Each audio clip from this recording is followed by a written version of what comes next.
training session. So previously we used to synchronize to implement the blocking queue, and it has several like disadvantages. And let's try to use the reentrant lock to do the things again. So the reentrant lock, let me see if there is any typo. I don't think. So the reentrant lock is like the lock we normally see in like when you try to lock a resources, you just call the lock method, and when you try to unlock it, you can just use the unlock. And why it's called reentrant is that it even allows you to lock it multiple times. Like if you one thread due to some reason, maybe you want to lock it multiple times, like then you can still, if you want to unlock it, you still need to unlock it like multiple times. But one thing is that if you're trying to lock it multiple times, then you should make sure that you are the current lock holder. So if the lock has already been locked, then other thread want to lock it again, then it's not allowed, because it's obey our logic that if you allow other threads to acquire the lock at the same time, then it's useless for using a lock, right?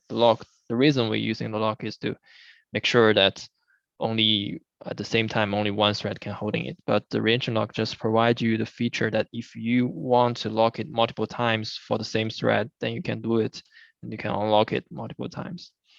So we can use the reentrant lock to do like the try lock. We have already write something previous, but I already deleted. Like you can ask your producer to do something like, I just try to get the lock. If I failed, then just I will give up trying. I will just doing other things. And we can use the reentrant lock to achieve that. We can have multiple waiting lists, and also we can have a fair lock. So here, let me just copy paste all the things. Here we still doing something like we will see, we will lock the whole table, right? Because maybe if after this training session, you guys have interest, we can discuss about how to implement like implementation that allow multiple threads working simultaneously inside the method. But for now, let's just synchronize the whole queue, like not synchronize the whole queue, like the lock up the whole queue. Like we have another implementation. So, and here what we're gonna do is slightly different. Let me also remove the main method.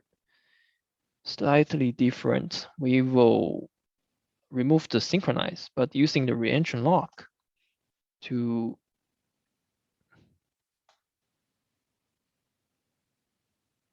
achieve the thread safe.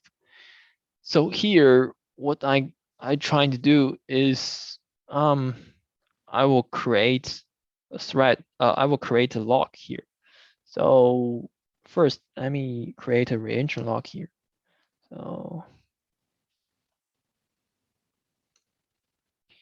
and also maybe I remember that we have already checked the constructor, right? There is a flag called fair, so we can use true to make sure it is a fair lock. So now we have a fair lock. So that means the first one waiting for this lock will first get the lock. And also the waiting list that reentrant lock provide us is called condition. So we can create two condition. One is called producer, maybe producer waiting list, and another. This what we're gonna do is log the new condition. This will give us one waiting list, and also we can have another waiting list that call it consumer waiting list.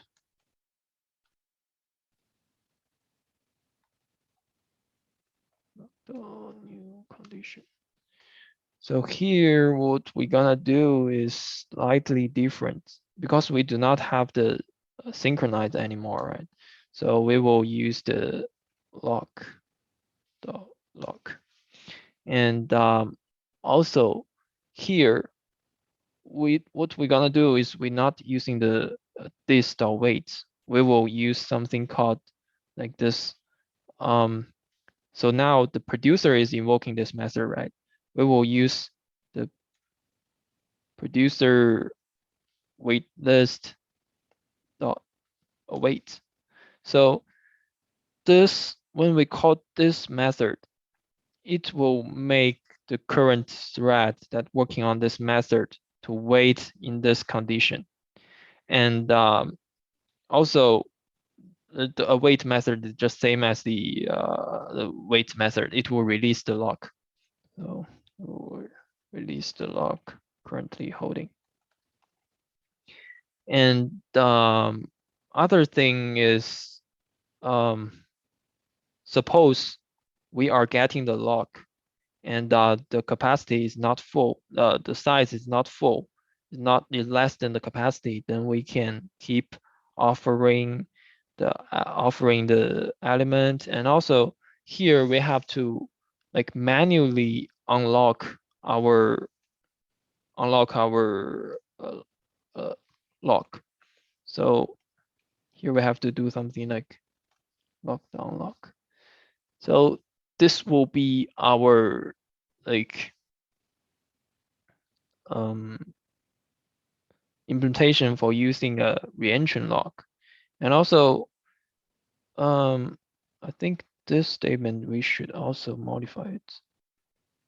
So here we can achieve something that we now have two waiting lists, right? So besides of just waking up all the wait up all the thread. Actually, we just want to wake up the consumer. So here we can do one thing is after we, I think we should, after we unlock it, we will, or is the sequence matters? Let me think. If we, I think it doesn't matter. So even we do not unleash the lock. Let me think. Maybe we should unlock first. So let's first release the lock in order to let other thread can compete for the lock. Then we start to like we start to invoke the consumer waiting list. So we will signal all.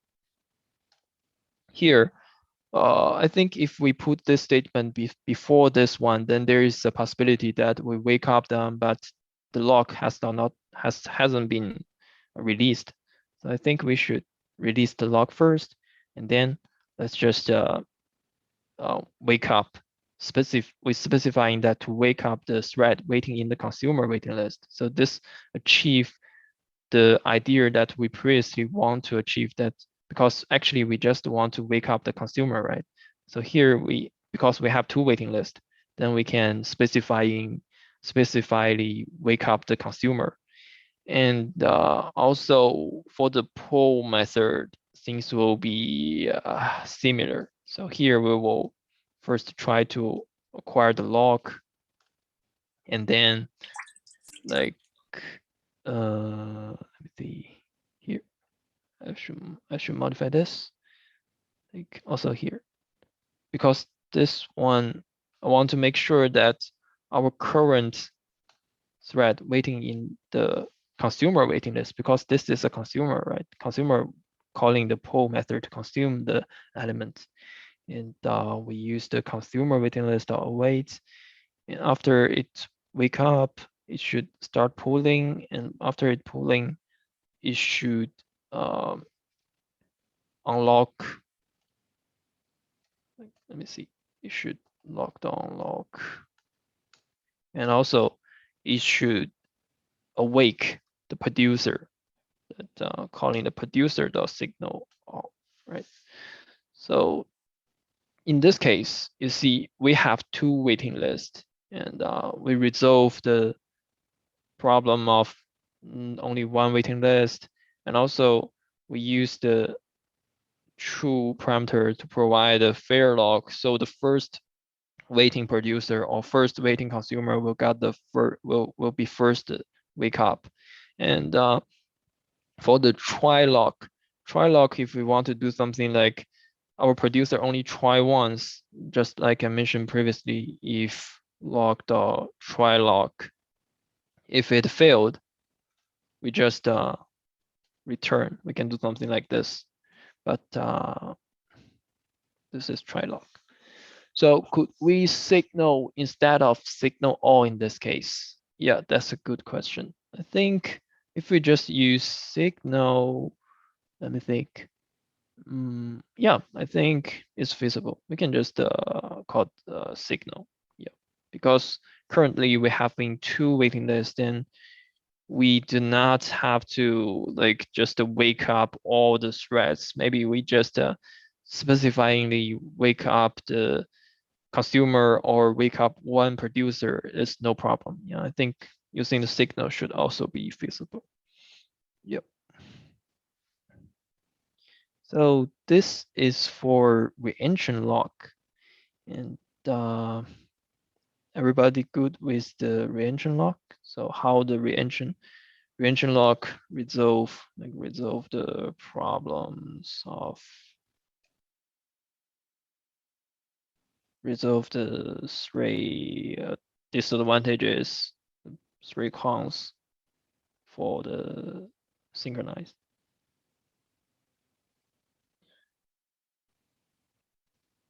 Synchronize.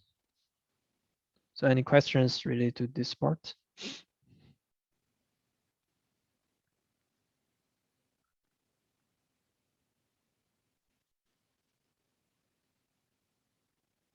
Um, if no questions, then we can start to introduce something called deadlock, but I already explained deadlock here. Let me borrow it.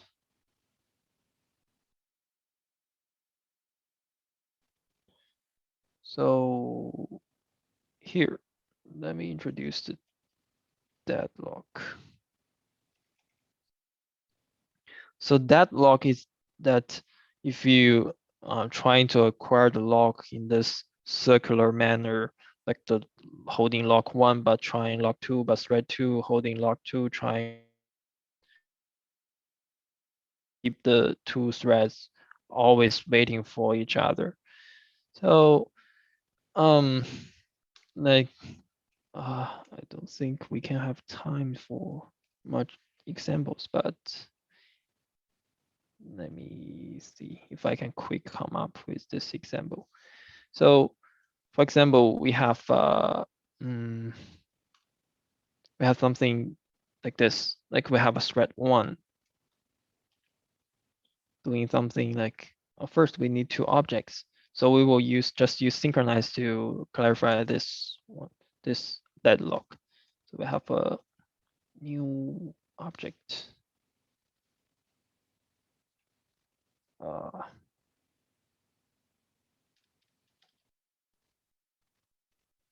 Also we have an object two. So we will use the monitor of those two objects to illustrate the deadlock. So we have a thread, and this thread will doing something like, let's just wrap it all in a try catch block in order to avoid any further unchecked exceptions. So here what we're gonna do is we will synchronize the object one. So in this case, our code block will trying to acquire the monitor of object one in order to proceed, right?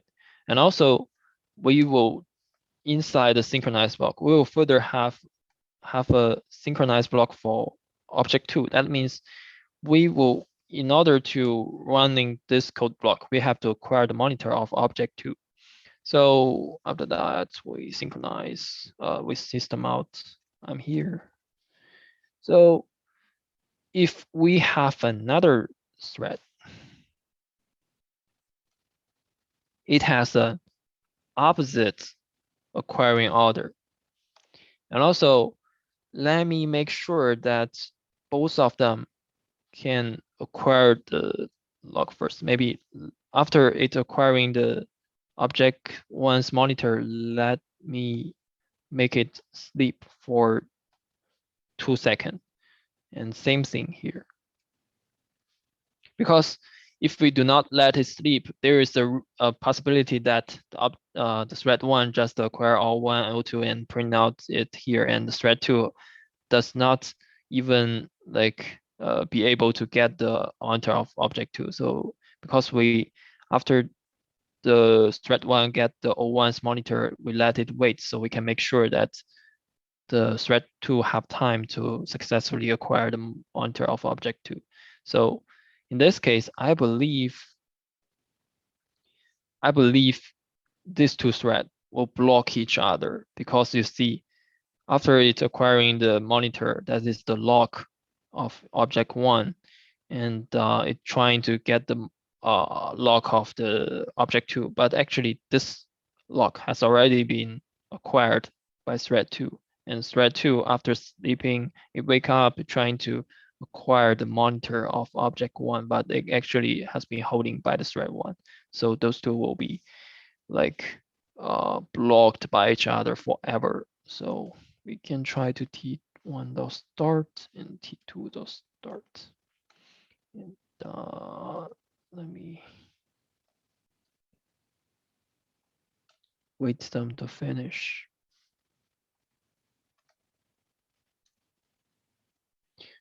So we can try to run it.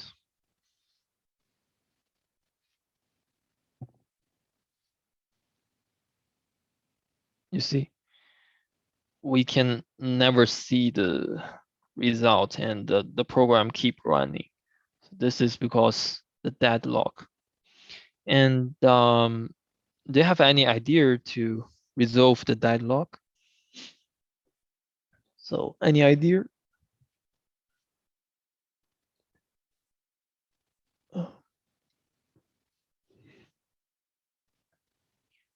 Um,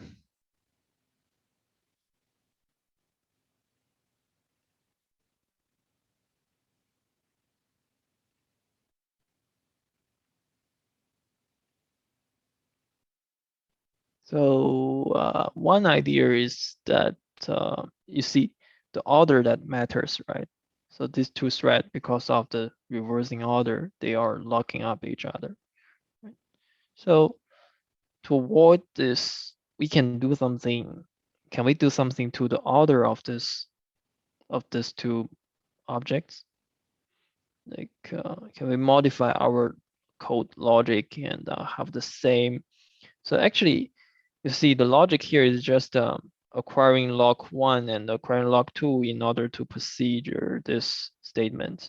But this is the same. So can we still achieving that, acquiring this two log and system of this statement? So can we just modifying the order of these two?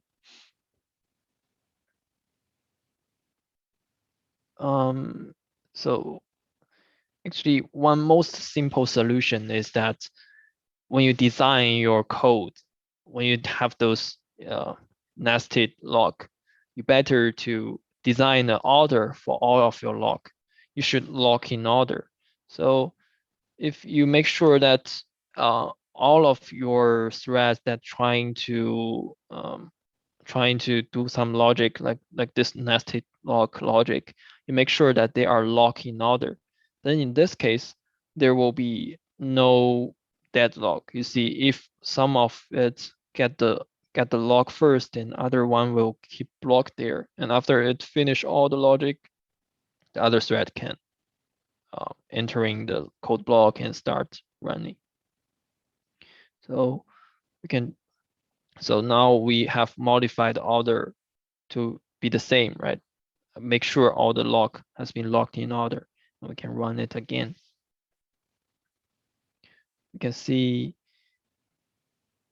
you see the thread 1 finished, and then the thread 2 finished. So I think the order should be random. Like if thread 2 acquired the lock first, then you should print out first, and then thread 1. Let me see if I can, if I run it multiple times, maybe I can see I'm here first and then I'm here too. No, okay. So the thread 1 is faster, always maybe, but I think, remember I mentioned that the like the reordering of our optimizer, I think this two statements should not influence our code. So maybe those statements will be reordering by the optimizer, but who knows? Let's try it. Oh, you see, now the thread 2 got invoked first, but it's not necessarily to be the case, just maybe some underlying reason by the optimizer. Yep. But this is the idea for the deadlock, and also once this is one solution for that, for resolving deadlock, that is to always lock in order. And also another way to resolve this, but we cannot do it with the synchronize. We can use the try lock to do it. So what does it mean is, you see, the reason why they are keep blocking each other is that they are always holding the lock 1 forever, but they are not trying for a certain time. So we can do some implementation that your lock is like, when I got the lock 1 and when I try lock 2, if I after like 10 seconds I still cannot get the lock 2, then I just release all my lock. In this case, I will release my lock currently holding lock 1, and then other thread are free to use the lock 1, and there will be no deadlock as well, right? So another solution is to use the try lock, like after certain time, not acquire all the lock needed, we just release all the lock.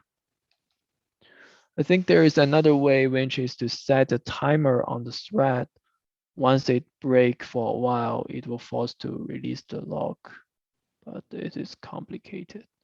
Yeah, I think it's kind of the same idea to this second part, right?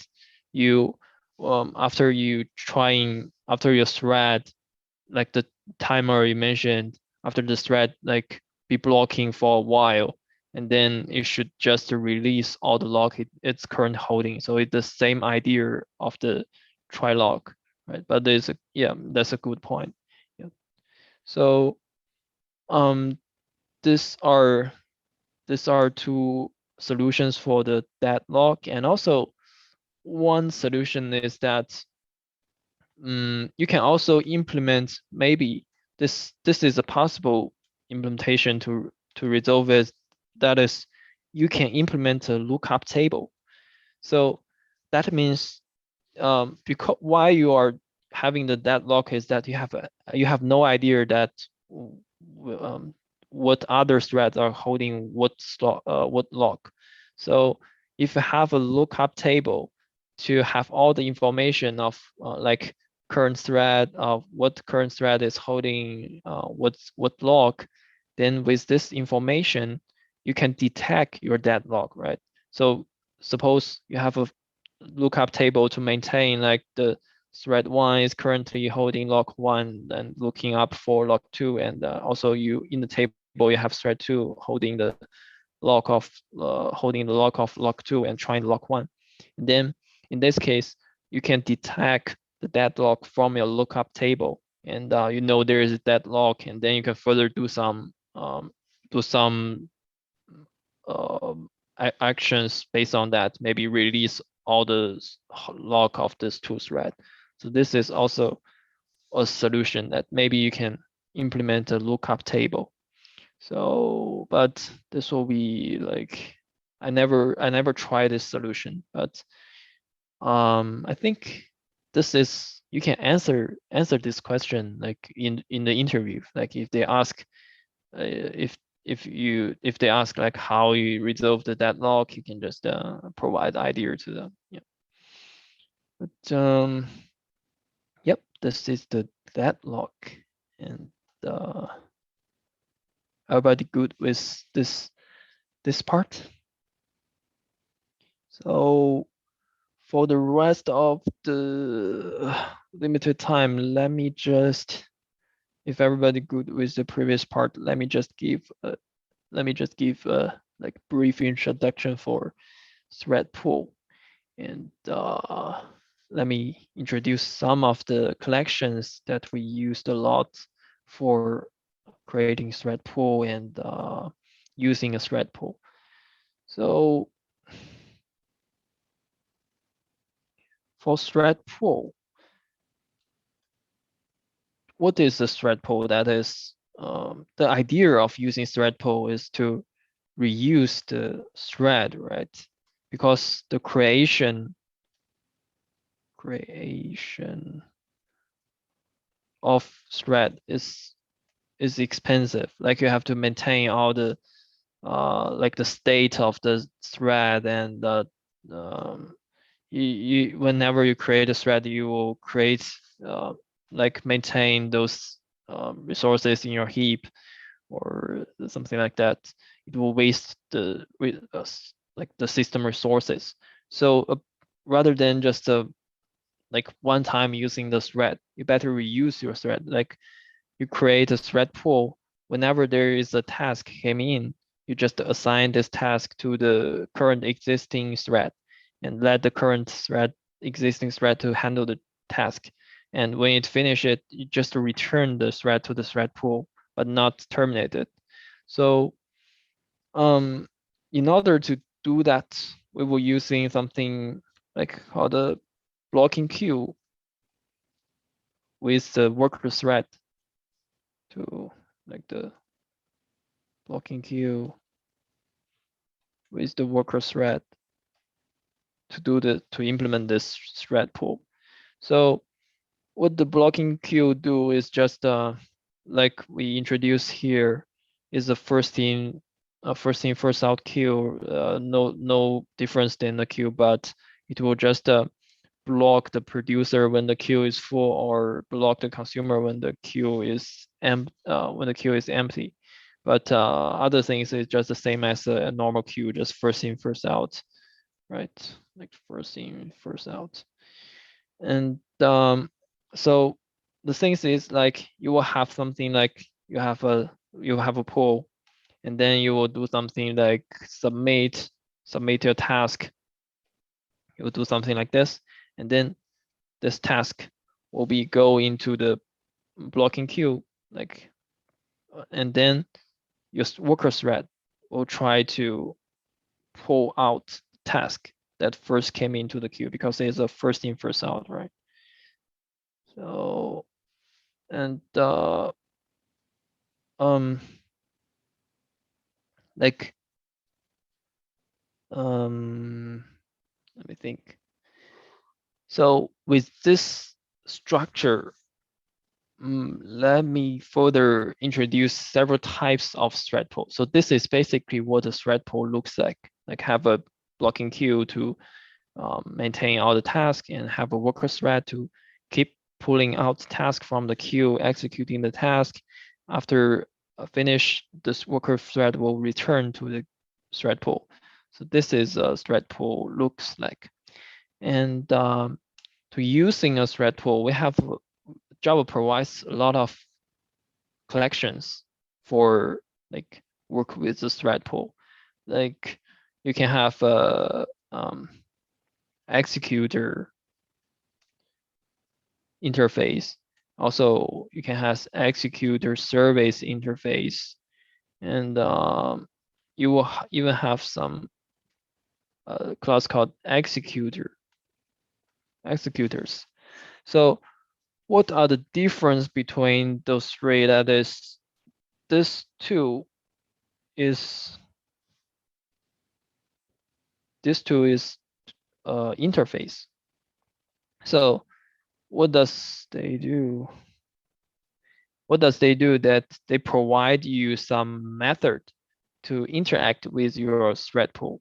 So you will just create a reference variable of these two interface tab, and then you can create some thread pool and assign the thread pool to these two types of reference variable.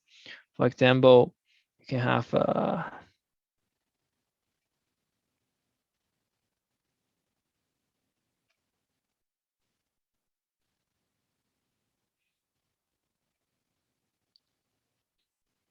executor interface, and this is you will assign your pool into this, assign the pool to your executor reference variable. So here you will do something like the executors is like a collections that provides you a lot of predefined thread, pre-configured thread pool. So you can have the executors, the like the new cache thread pool, things like that. And this will provide you, these executors, like with the S, is the collections that provides you some predefined thread pool, and you can, after you create, this method will returns you a thread pool, and then you can assign this thread pool object to this type of reference variable, like the executor or the executor service. So the difference between executor and executor service is that executor service implement this executor interface. So executor service will have some more method that you can use to work with your thread pool. Like for example, the executors only have one, just as the name inferred, it just have a executor method. So you can only provide a runnable task. You see the method signature here. It asks you to provide a runnable. So what you're gonna do is just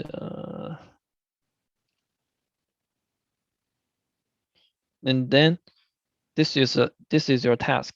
Like when you call the execute, this task will be provided to the blocking queue, and then your worker thread will start to pull out the task and start to execute it.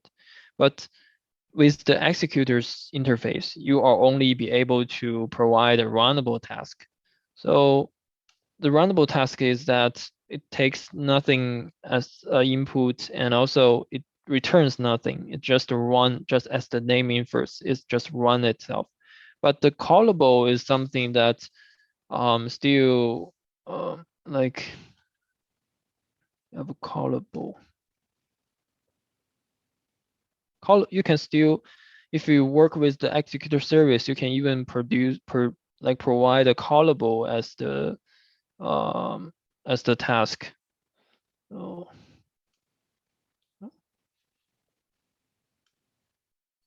so you can check that callable is a functional interface that has a call method. This call method does not take anything as inputs, but will return something. But if you check,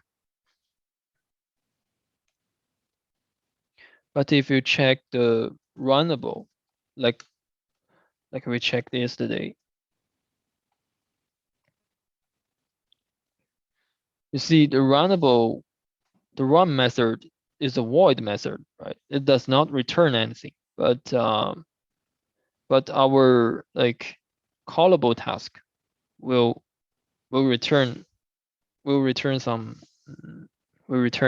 value that after you execute it will return an object.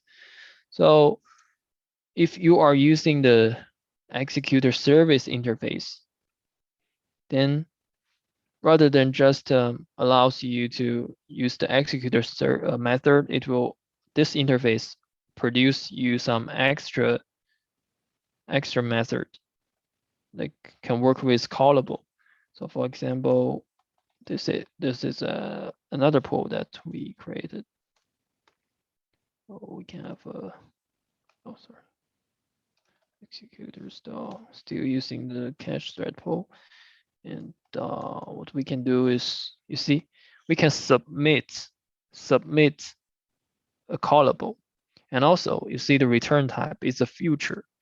So what we can do here, we can use a future to wrap the resulting result, to wrap the result that's returned by the thread pool after executing. And let's just return integer. Maybe here, let's provide a callable. So the callable will ask us to just return maybe 10, because we are just asking it to return an integer value. So you see, with the submit method, it's an overloading method. Remember what is overloading, right? The compiler can differentiate the method by the input parameters, even though the name are the same. So we have two, actually we overload the submit method.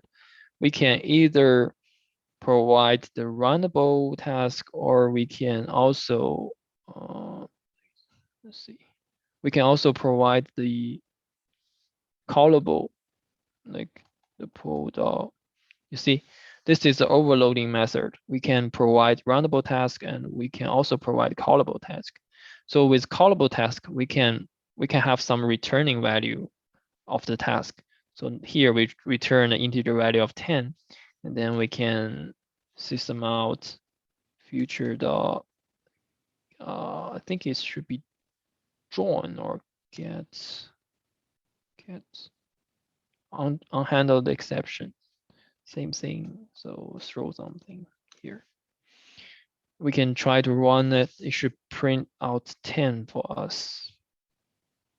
You see, we submit the callable task, and it returns the integer value. We wrap it in the future object, and further we get the integer object that returned by the callable from the future. So this is basically how we will use this thread pool. So after we learn that, let me further introduce several types of thread pools. So you see, these two are interface, and this or provide some predefined thread pool. But if you just call the executors dot, like, it suggests you that you can create a lot of different type of thread pools, right? So what are those thread pool means? So first, let me talk about the cached thread pool. So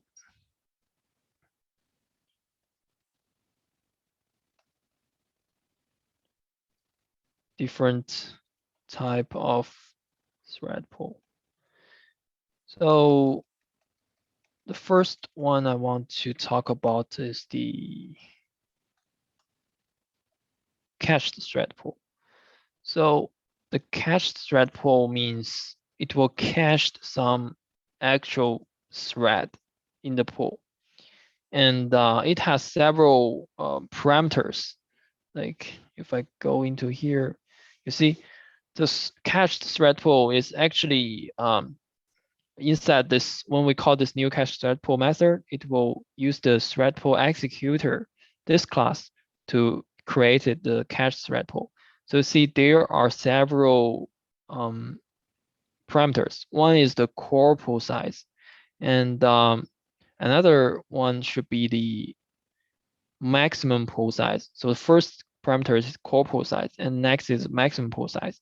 And the second is the keeper lifetime, and the third one is the time unit, like either your keyboard lifetime's time unit is milliseconds or seconds, just the unit for the keyboard lifetime. And the very last parameters is the work queue. That is the blocking queue that I mentioned previously. So let us borrow this method. So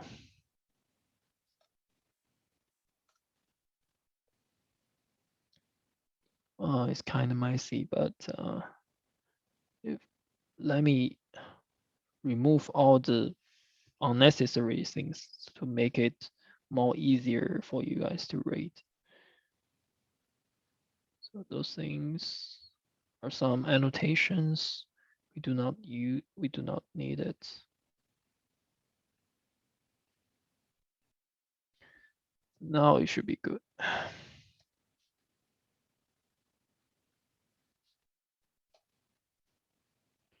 And the first two parameters are relevant to the blocking queue. So you see we have a blocking queue here, right? So what the corpus size means is kind of similar to the minimum number of thread that maintain in the thread pool, but it's not actually have to be the minimum number of the thread that are maintaining in the in the pool in the thread pool, because like I remember I see it in somewhere else that we can even set the flag for like a lifetime for the corpus size.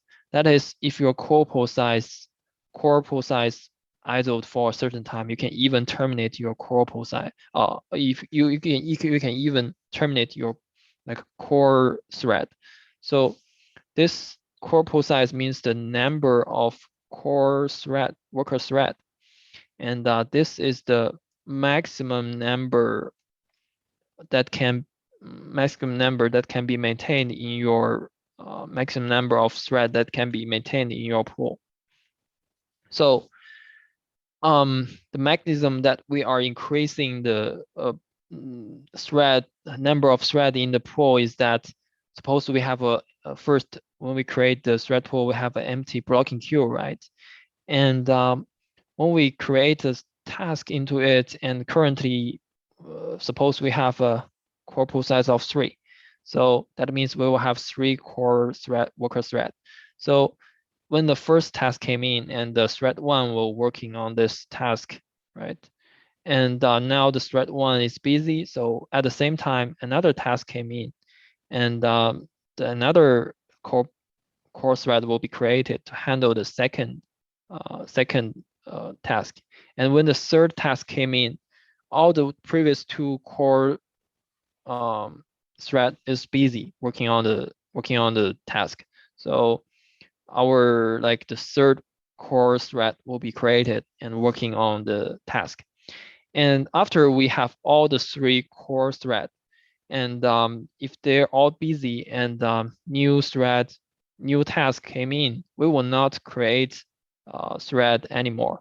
We will just maintain those 3 core thread, but rather than creating new thread, we just accumulating the task into the blocking queue. We're just accumulating it, like maybe this is the 4th task, this is the 5th task, so on and so forth. And when will we continue creating new thread? That is when the blocking queue is full. At that time, we will keep, if there is another task came in and no core thread is available for the task, then we will start creating extra thread until we meet the maximum number of thread, until we met the maximum pool size. So this is how these 2 parameters worked. And the keep alive time is like for the extra thread that other than the core thread. if the extra thread added for a certain keep a lifetime, that's for this lifetime, the extra thread that you created other than the core thread is added for this certain time, then it will be terminated. So this is the keep a lifetime parameter. And also this time unit, it's just the time unit for this time. Like you can set either to milliseconds or to seconds.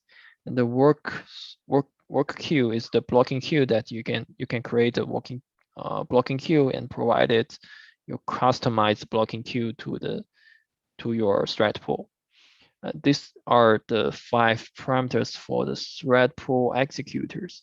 So the cache thread pool is that you will have a maximum pool size larger than the core pool size. That is the cached thread pool.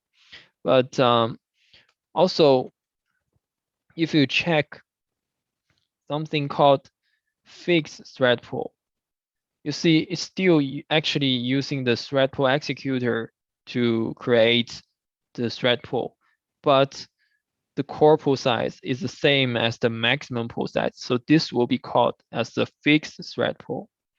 So we'll have a fixed thread pool. And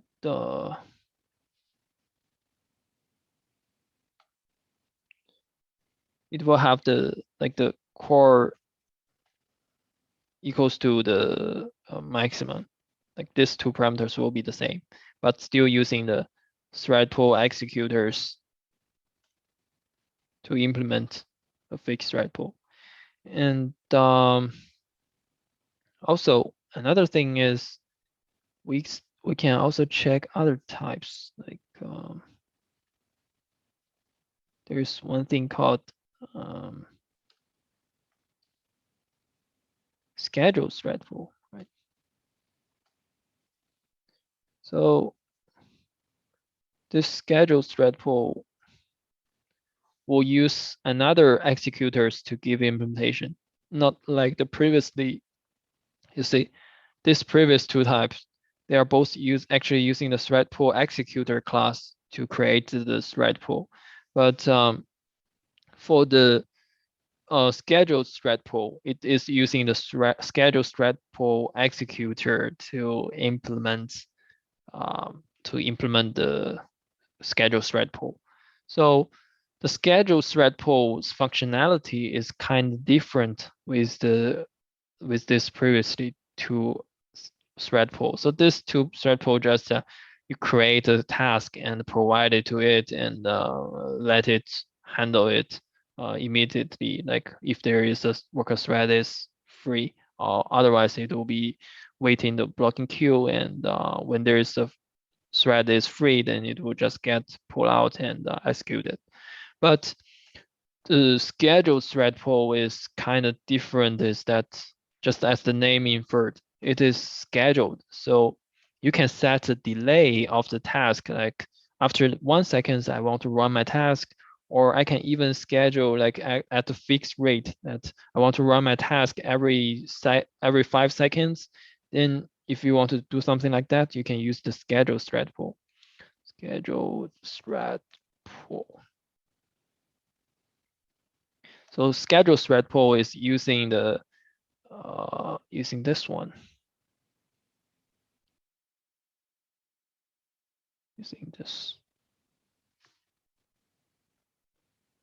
Using this scheduled thread pool executor. So you see, for now we are using the executors to provide those like predefined thread pools that executors already provides for you.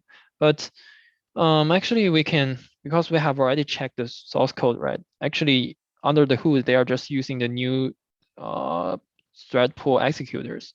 So actually what we can do is we can get rid of the thread pool, and we can just, you see, we can just create a thread pool from like either a thread pool executor or schedule thread pool executor by ourselves. And in this case, we can customize our thread pool. We can set the parameters by ourselves rather than let the executors class to set for us. We can just customize it.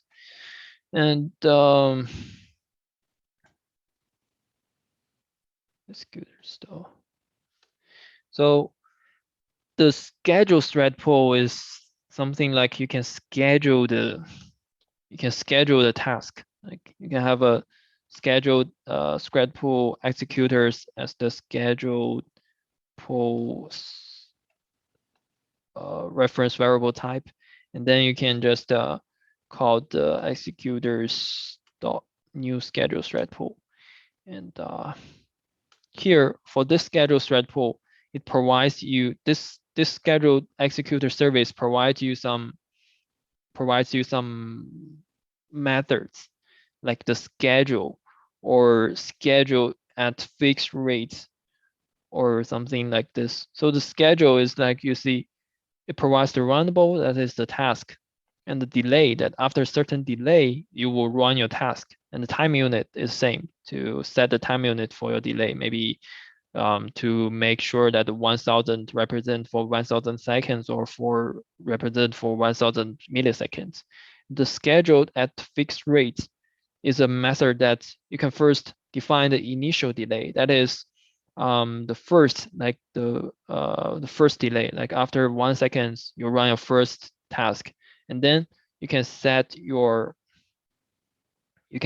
period. That is after the initial delay, you will run every 5 seconds. So your period will be 5 seconds. Every 5 seconds you will run your task once. So this is several method of the scheduled thread pool. And also we will have another thread pool like called fork join pool. So this thread pool is kind commonly seen. Maybe you do not directly using it, but actually you will use it when even though you notice that you are using it. That is for like if you have ever used the parallel stream or other stream API or things like that. Or I remember that for the completable future or something like that, they are using the fork join pool internally. So what does fork join pool do is just as the name infers, it will first fork your original task into smaller tasks, and then it will join the result together. So for example, if you have a task to compute like all the square of 1 to 10, so you have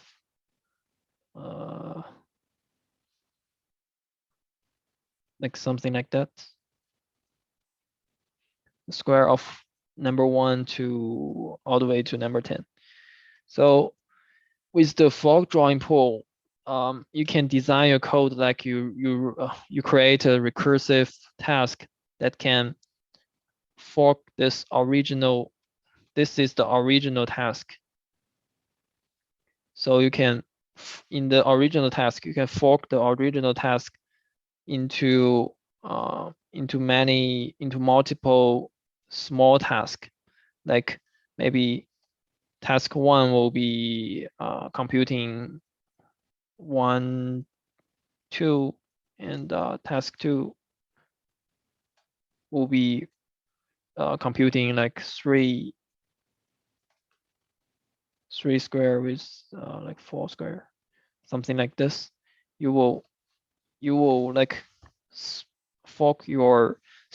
your original big task into many small tasks, and then you will use multiple threads to resolving those multiple tasks, and then finally after you got all the results, you will join all the results together, back together, and return the final result. So this is the fork join pool. And so one thing when you talk about fork join pool is that there is one algorithm called steal algorithm that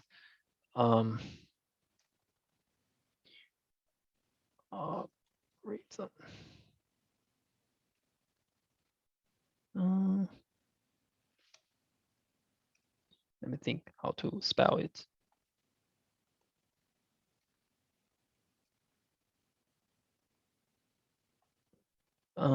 Maybe let me just forgot about it. Just the arg. So the steal algorithm is something like you will have multiple threads, and if the thread one is currently like handling this task and split fork it into many small tasks. And the stealing algorithm allows other adult threads to steal the task from the thread one. Like you see thread one now have like maybe 5 small tasks, and the thread two is adult now, is available for now, so it will try to steal the task from the thread one. So it's called the thread steal algorithm. And after all of the threads finish all the task, they will join all the results together and return it. So this is the fork join pool. So I think those are the most commonly seen thread pools that I want to introduce. And yep, and I think this will be all the content for today's training session. Do you guys have any questions for today's training session?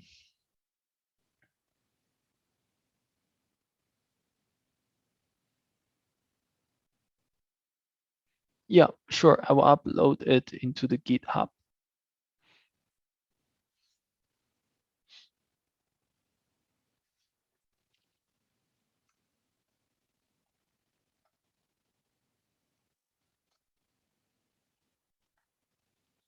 So no problem. So if no other questions, you guys can feel free to leave and enjoy your weekend. Happy Friday. And if you have any questions, just feel free to stay and discuss with me. So we can